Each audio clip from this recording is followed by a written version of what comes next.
Kalau mau pembuktian kemarin kan kita dengan undangan terbuka itu kita udah ke sana. Kalau mau pembuktian ya silakan gantian ke sini. Kalau ilmunya terbukti asli tanpa trik ya, yang kelapa isi paku, tisu kebakar tanpa api, kalau itu terbukti tanpa trik ya nanti ongkos bolak-baliknya saya ganti 10 kali lipat plus saya tutup channel gitu.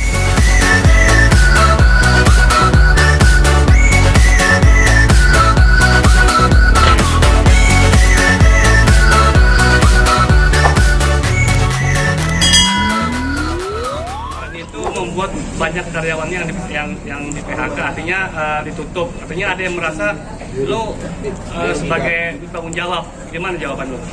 Ya sebenarnya kan kita dari lahir, dari awal juga hidup dituntut untuk mencari rezeki halal gitu. Dan kalau misalkan saya diminta pertanggungjawaban itu sama saja seseorang yang minta pertanggungjawaban ke polisi ketika maling ditangkap gitu. Jadi memang ya saya berusaha untuk mencerdaskan bangsa, tujuannya kan gitu. Hasil dari penyidikan seperti apa? Laporin ke polisi juga.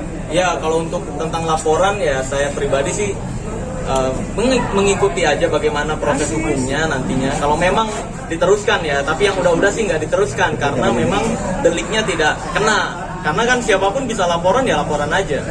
Dan kalau saya pribadi sih tetap nuntutnya silahkan, kalau memang apa yang saya katakan salah buktikan gitu. Tapi itu sendiri ada niat buat melaporkan balik. Nah, tadinya iya, cuma sekarang sih karena sibuk kerja juga dan saya pikir-pikir tujuan utama saya kembali lagi pembuktian. Jadi kalau misalkan memang sekali lagi kalau misalkan pendapat saya salah atau terbukti saya fitnah, baru silakan proses. Kalaupun ini dilaporkan ya nanti lihat aja, nantinya juga akan dibuktikan juga sama aja. Awalnya seperti apa sih sama-sama menantang pembuktian itu gimana? Ya awalnya sih sebenarnya saya ini ya buat video yang membongkar trik dia. Kenapa? Ya saya membuat video yang membongkar trik dia karena saya memang kontennya intinya adalah membongkar rahasia perdukunan.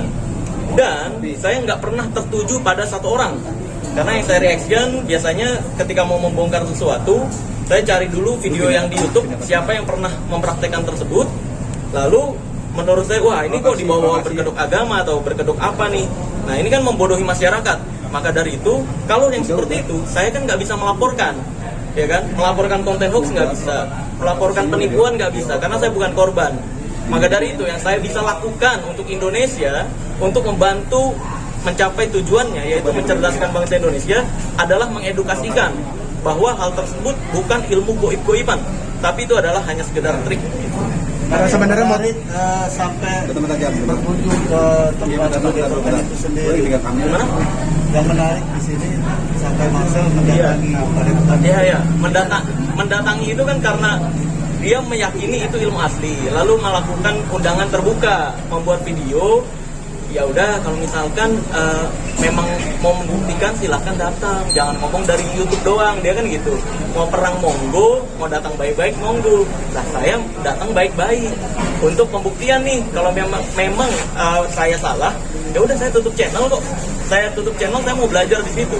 Tapi kalau misalkan benar, ya udah berarti apa yang saya edukasikan benar kan. Reaksi Marcel ketika datang di sana, apa tanggapannya seperti apa?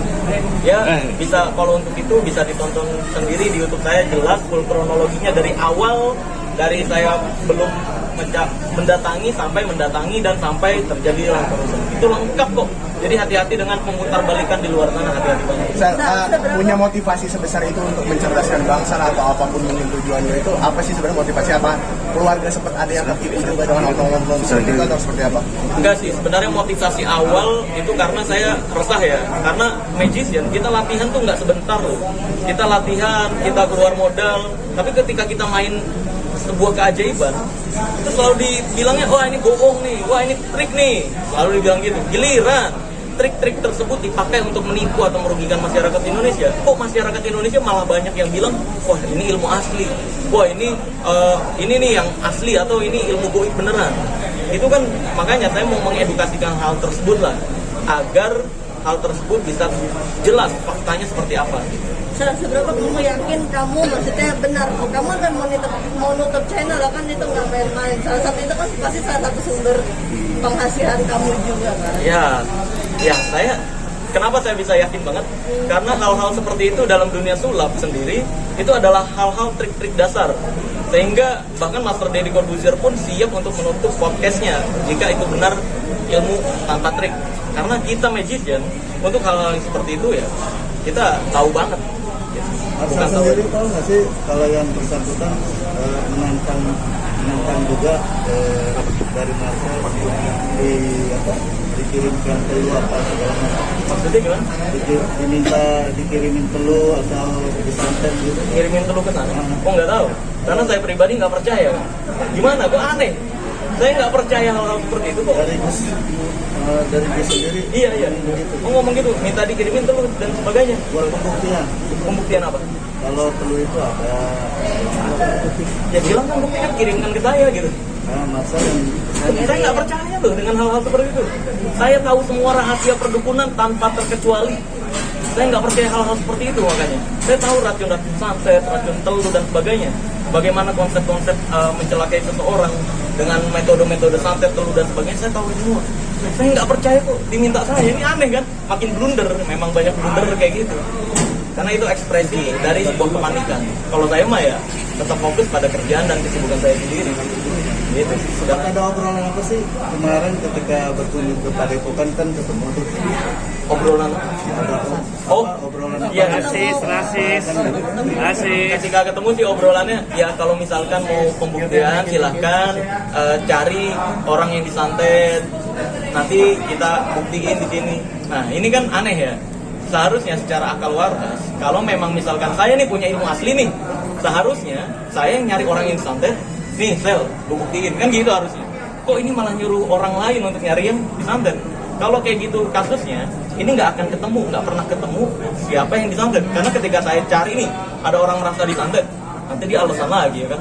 Kalau saya lihat, ini kayaknya nggak disantet, gitu. Nanti ya ujung-ujungnya nggak jadi pembuktian. Kalau memang mau pembuktian silahkan cari orang yang disantet menurut dia.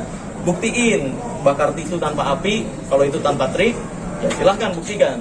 Atau misalkan kelapai sepaku, kalau benar terbukti tanpa trik dan saya nggak bisa bongkar rahasianya, silahkan buktikan. Saya tutup channel kok kalau terbukti itu ilmu tanpa trik. Dan ketemuan dengan Chris itu sendiri, Ya itu, Marcel sempat membongkar. ya kalau keris petir mah itu sebenarnya alat teater untuk pertunjukan, untuk hiburan. Jadi kayak dalam seni teater ada jagoannya nih, punya keahlian, ya serang, gitu. Cuma kan anehnya ini dijadiin untuk pengobatan nih. Dan anehnya lagi ada yang percaya. Ini jangan-jangan yang percaya ini mikir kalau jin itu kayak nyamuk ya, bisa kesetrum, kan aneh. Ya itu sih sebenarnya mirisnya, makanya saya bongkar rahasianya. Kebetulan saya juga punya seperti ini. Ini kamu fokus pada Padepokan siklus satu ini atau semuanya kamu mau, maksudnya yang berbau-bau seperti itu kamu mau ikut bongkar semua? Nah ini yang perlu diluruskan. Ini yang perlu diluruskan ya. Sebenarnya ini yang perlu diluruskan adalah saya nggak pernah menantang sebuah padepokan atau orang tertentu, nggak pernah. Saya selalu konsep ilmu merah itu konsepnya adalah membongkar sebuah trik yang dipakai yang disalahgunakan. Nah kalau misalkan ada yang merasa yakin ilmunya itu asli, ya, yang saya bongkar itu salah dan ternyata itu ilmu asli, silahkan pembuktian gitu. Saya nggak pernah nantang siapa-siapa. Makanya hati-hati di luar sana, banyak sekali nomor-nomor yang mengatasnamakan admin saya, terus malah nantang-nantangin orang, sumpah demi Allah Azza wa Jalla, kita nggak pernah nantang-nantangin orang. Kalau tidak pernah kita bahas gitu, karena kita bahas tuh triknya, bukan orangnya atau padepokan tertentu, bukan. Kita nggak pernah menyebut padepokan tertentu atau orang gitu sebenarnya. Tapi ambil hasil ini udah ada ketahuan nggak sih? Saya ambil dari semuanya yang lo coba lihat. Mungkin ada tim lo di sana untuk melihat bahwa ini benar apa enggaknya gitu. Apanya bener apa enggaknya? Triknya dia gitu loh. Loh, kan di TikTok, di YouTube dan di media-media sosial juga udah banyak ya terbukti ya. Kayak kelapanya video dia ada yang pas kelihatan dikeluarin air gotnya, ketika dibalikin gitu ada lubangnya. Itu kan udah terbukti sebenarnya. ya kalau kelapanya udah di-set gitu. Seperti yang saya jelaskan di video-video saya gitu. Marcel, tapi kalau yang kesurupan itu percaya nggak sih? Keseluruhan di channel saya ada pembahasannya kok. Jadi Kan ada nih yang ningsi-ningsi itu kan sampai sekarang terbukti pengobatannya. apa? Ningsi-ningsi itu. Ya, ya kalau pengobatan alternatif sih saya perlu lihat dulu, tapi untuk itu saya no comment karena belum, saya pribadi seriously nggak pernah tertuju ke satu orang gitu, nggak. Saya perlu, pokoknya apa yang mau saya bahas nih, saya cari di YouTube, ada nggak orang yang mempraktekkan? Kalau ada ya saya reaction gitu. Biasanya gitu, bukan tertuju gue mau nyerang ini, nggak ada. Saya nggak pernah tertuju ke gue mau nyerang ini, enggak. Tapi metodenya sama misal. Apa? Sama yang ningsi sama yang. Emang pernah pakai kelapa? Tapi pengobatan dengan cara yang Apa? pakai Tisu emang? Enggak. Kan yang kita yang bahas tisu, bakar tisu tanpa api, kelapa isi paku. Kan kalau untuk yang lain saya nggak tahu ya. Karena yang saya bahas itu adalah trik yang saya mau bahas, bukan orangnya sekali lagi. Gitu. Nah, yang tasbih ternyata dari apa? Akar apa? Yang berubah warnanya itu. Oh, tasbih dari kayu secang. Nah, Kenapa? bisa diceritain gimana itu? Gimana kan? Kok bisa tahu? Iya. Ya. Ada proses seperti itu. Ya karena Dan saya, ternyata itu kan sebuah trik juga. ya, bukan trik, sebenarnya itu pengobatan tradisional yang saya gunakan. Jadi kayu secang itu pada dasarnya kan itu obat tradisional untuk pembuatan bir peletok biasanya, rempah-rempah. Nah, kalau kayu secang kenapa saya bisa tahu itu terbuat dari kayu secang? Karena saya sering pergi ke toko alat dukun. Nah, di toko alat dukun itu banyak tuh. Ya, saya tanya-tanya juga ke penjualnya. Ini buat apa nih? Buat apa? Nah, saya dapat informasi banyak dari situ lah. Masuk survei dulu ya. Apa? Survei dulu ya. Oh iya, saya survei itu bukan hanya ke satu orang, saya tanya ke semua pembelajar rahasia perdukunan. Jadi untuk memastikan ini benar nggak nih gitu pendapat saya. Terus ketika saya meyakini itu adalah sebuah fakta, saya sampaikan agar masyarakat Indonesia tidak lagi tertipu. Tapi itu mengandung efek apa sih kayu secang itu? Kayu secang sebenarnya nggak berbahaya, itu malah obat tradisional sekali lagi. Cuma dibentuk dalam bentuk tasbih ini nih, yang membuat orang-orang seolah-olah wah itu ilmu beneran. Ada khasiatnya. Ada khasiat. Khasiatnya sebenarnya saya baca-baca di Google sih ada khasiat kayu secang apa saja bisa dibaca. Enggak, artinya khasiat untuk si dukun ini diberikan kemasan ke pasiennya ada Fokus. bla bla bla gitu kan. Bilangnya kan seolah-olah itu ilmu karomah lah. Ini kan mengatasnamakan agama ini nih, jadi mencemarkan nama baik agama. Itu yang saya kurang setuju. Seharusnya ya jelasin aja, ini saya punya air hangat, saya celupin, nah ini sari-sari dari kayu secang ini akan berwarna merah, ini bagus untuk ini kan jujur kayak gitu lebih bagus loh. Nggak ngaku-ngaku sakti, kalau kayak gitu saya nggak mempermasalahkan. Tapi kalau ngaku-ngaku sakti, ini adalah ilmu tertentu, ini adalah ilmu goib, itu yang saya permasalahkan. Katanya sampai dijual seharga 5 juta gitu. Informasinya Ya banyak ya, kalau penjual tergantung siapa yang jual itu. Maka dari itu, kalau untuk yang harga-harganya ya beda-beda sih. Tapi kan sebenarnya beda ya, maksudnya kamu kan pesulap dia paranormal, dari metodenya aja sudah berbeda. Minta pendapat kamu sebenarnya seperti apa? Ya metode apanya yang berbeda? Ya triknya dari apanya? Sama. Ya saya bisa juga ngaku paranormal Oke. dengan trik yang sama. Gitu, sama. Cuman kan sempat ada yang diributin tentang statement ini, yang tentang dukun itu kalau nggak cabul ya Oh, iya. tipu ya. Itu kan dituduh untuk mengeneralisir sebuah profesi, itu gimana tanggapan? Nah itu fitnahan lagi sebenarnya. Di video-video saya banyak udah penjelasannya. Kayak yang pada saat pembuktian pelet, terus yang pada saat pembuktian sama pemburu hantu. Itu di menit-menit tertentu saya udah tampilkan juga menit keberapanya. Itu udah jelas menjelaskan dukun yang saya maksud nipu atau cabul ini adalah dukun yang sok tahu tentang hal goib, bukan pengobatan tradisional. Sedangkan yang diakui Indonesia itu adalah bukan dukun, tapi pengobat tradisional. Surat terdaftar pengobat tradisional, bukan dukun.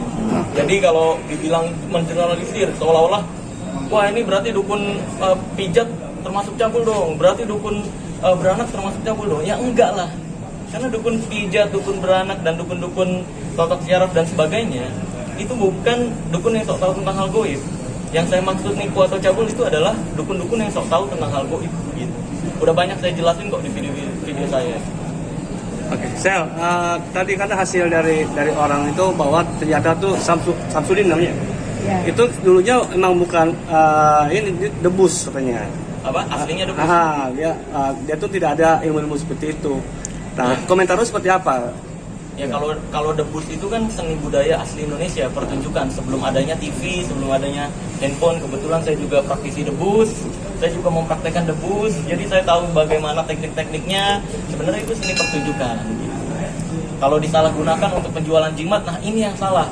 Karena di Indonesia sendiri jimat itu dilarang untuk diperjualbelikan ataupun dibagikan. Benda-benda yang dianggap sakti dilarang untuk diperjualbelikan ataupun dibagikan. Lihat di pasal 546 KUHP. Di situ jelas larangan Indonesia melarang penjualan jimat atau benda-benda yang dianggap sakti. Balik lagi ke soal pelaporan. Yang bersangkutan kan berarti melecehkan agama kan, menjual agama. Dan terus juga kemarin ketika Marcel datang ke Padepokan, ada salah satu krunya yang hampir ribut, bahkan Marcel sendiri sempat mengintervensi Ya. itu ada keinginan untuk melakukan hal-hal pelaporan itu nggak sih? Karena kan udah ada buktinya sendiri. Sekali lagi, yang tujuan saya itu bukan untuk memenjarakan orang, bukan untuk melukai orang atau untuk menyerang orang, bukan. Saya tujuannya adalah untuk menyampaikan fakta dan kebenaran. Kebenaran seperti apa sih? Kalau saya salah ya udah, pembuktian silahkan, saya siap tutup channel. Tapi kalau misalkan betul atau benar, ya akui kenapa kok pengobatannya pakai trik. Mungkin ada alasan tertentu, kan gitu sebenarnya. Cuma kan anehnya adalah responnya malah rusuh gitu. Itu yang saya kecewa sih. Padahal kita datang pengen baik-baik, pengen tahu loh ini pembuktiannya kayak gimana. Dan alasan kenapa pakai trik atau emang ilmu asli ya silahkan buktikan. Marcel ada rasa trauma juga nggak sih? Trauma iya jelas sih. Saya jadi khawatir kalau mau ke Blitar nih. Sebenarnya. Iya, jadi khawatir dan trauma. Kru-kru saya dan teman-teman juga jadi trauma sendiri ya. Jadi kayak nggak berani lagi ke sana karena akibat itu gitu. Tapi mungkin ya nanti lihat ke depannya, semoga ada titik terang sehingga traumanya bisa hilang, semoga aja. Tapi untuk saat ini nggak berani sih. Dengan kontroversi atau mungkin memang tindakan-tindakan lu yang memang mungkin cukup nyentrik ya. Ya. Ada juga nggak sih mungkin orang-orang yang mengirimkan ancaman-ancaman? Oh itu mah banyak di jadwal live streaming biasanya. Saya kan ada jadwal live streaming beberapa waktu lalu, 3 tahun belakangan tuh ya, ke belakang. Itu biasanya ngancem-ngancemnya ya, wah kalau nggak percaya santet nanti gue kirimin paku perutnya. Wah kalau nggak percaya santet nanti gue kirimin kaca nih muntah beling nanti kan. Ya saya selalu jawab, ya udah silahkan. Kalau mau ngirimin paku jangan lupa sama palunya gitu. Iya kan, kali aja kan saya pengen renovasi rumah jadi nggak perlu beli paku dan palu. Tapi ketika saya kayak gituin malah emosi sendiri mereka kan. Padahal harusnya kan secara waras kalau ada orang yang mau ngirimin dan terima, seneng dong. Ini kok malah emosi mereka. Katanya, wah dasar nggak percaya goib, dasar ini. Lah, aneh. Saya mah terima kalau mau dikirimin. Silakan. Kalau bisa sama semennya gitu kan. Iya. Tapi kalau ada yang ngundang ke Blitar, gimana? Ya kembali lagi kalau mau pembuktian, kemarin kan kita dengan undangan terbuka itu kita udah ke sana. Kalau mau pembuktian ya silakan gantian ke sini. Kalau ilmunya terbukti asli tanpa trik ya, yang kelapa isi paku, tisu kebakar tanpa api, kalau itu terbukti tanpa trik ya nanti ongkos bolak-baliknya saya ganti 10 kali lipat plus saya tutup channel gitu. Berarti kamu ada niat untuk ngundang dia ke podcast kamu dan sama-sama pembuktian atau seperti apa? Oh iya, saya udah menyampaikan banyak ya di banyak podcast, banyak media. Silahkan kalau mau datang gitu, datang aja sini. Kalau merasa yakin, jangan malah dijadiin drama. Ini kan malah dia jadiin drama kan? Ya jangan jadiin drama dong. Kalau mau pembuktian, ayolah sini. Ongkos saya ganti kok kalau terbukti gitu. Saya serius sih nggak suka main drama sih. Jadi edukasi, jangan drama. Mengenai soal itu yang meminta KTP sendiri, lu kenapa? Tapi kan lu tidak mau terima KTP. Oh iya. Itu lu agak aneh nggak menurut lo? Aneh, bagi saya aneh. Pertama itu di tempat umum. Kedua ketika kita mau pulang. Kita kan udah datang nih mau pembuktian. Kan nggak boleh sama pengacaranya kan. Terus juga mau penasaran nggak boleh. Ya kita mau pulang. Lah kita udah mau pulang nih, baru dimintain KTP. Nah ini yang aneh. Kalau kita baru datang dimintain KTP, ya nggak apa-apa, kita no problem. Ini kita mau pulang loh. Mau pulang kok dimintain KTP. Itu sih yang aneh dan menurut saya kayak kok nyari-nyari kesalahan saya banget gitu. Makanya khawatir saya sebenarnya itu kan data pribadi kan. Kok data pribadi kita mau pulang nih udah nggak boleh pembuktian nih, kok dimintain gitu, bos nginep juga enggak kita.